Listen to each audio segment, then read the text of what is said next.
तर विद्यार्थी मित्रांनो, आपलं स्वागत आहे GIT परांडा या यूट्यूब चॅनलमध्ये. विद्यार्थी मित्रांनो, आज आपण अतिशय एका महत्त्वाच्या विषयावर चर्चा करणार आहे. ज्या विद्यार्थ्यांनी 10वीच्या परीक्षा दिली आहे, अशा विद्यार्थ्यांसाठी 11वी प्रवेश प्रक्रियेची ऑनलाईन नोंदणी चालू झाली आहे. याची अंतिम दिनांक आहे 30 एप्रिल 2026. आता अर्ज कसा भरायचा, कुठे भरायचा या संदर्भातील माहिती आपण आजच्या व्हिडिओमध्ये घेणार आहोत. यासाठी आपल्याला काय करायचं आहे, FYJCadmission.in या वेबसाईटवर यायचं आहे.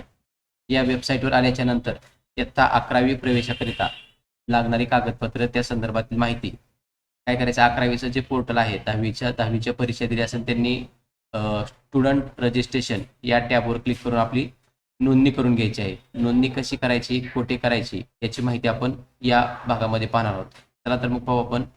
सर्वप्रथम आपण FYJCadmission.in या वेबसाईटवर आल्याच्या नंतर या ठिकाणी स्टुडंट रजिस्ट्रेशन हा टॅब आहे. विद्यार्थी कुठला आहे, महाराष्ट्रातला आहे का महाराष्ट्राच्या बाहेरचा आहे, विथिन महाराष्ट्रावर क्लिक करायचं आहे. विद्यार्थी फ्रेशर आहे, रिपीटर आहे किंवा पाठीमागच्या इयरचा आहे. विद्यार्थी 2026 परीक्षेला पास होणार असेल तर फ्रेशर म्हणा, रिपीटर असेल तर रिपीटर म्हणा. याचं बोर्ड कुठला आहे, स्टेट बोर्ड आहे, CBSE आहे किंवा IB आहे, IGS आहे, NOS आहे किंवा एनी अदर.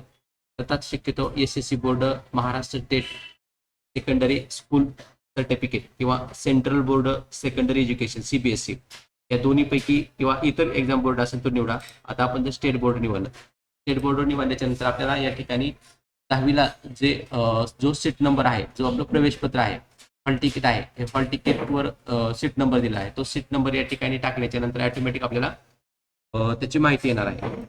या ठिकाणी एक्झाम शेड्यूल निवडायचं आहे, मार्च, एप्रिल, मे, जून, जुलै.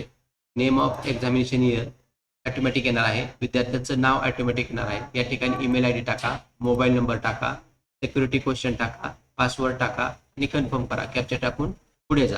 पुढे गेल्याच्या नंतर अशा पद्धतीने आपली रजिस्ट्रेशन होईल. रजिस्ट्रेशन केल्याच्या नंतर आपल्याला दुसरा टप्पा की वैयक्तिक माहिती, 10वी कुठे शिकत होता, अपियर याची माहिती भरायची आहे आणि त्याचं चलन भरायचं आहे. ज्यावेळेस आपण त्यांचं चलन भरल्याच्या नंतर आपल्याला त्यांची पावती येईल. अशा पद्धतीनं प्रत्येक विद्यार्थ्यांनी नोंदणी करून घ्यायची आहे.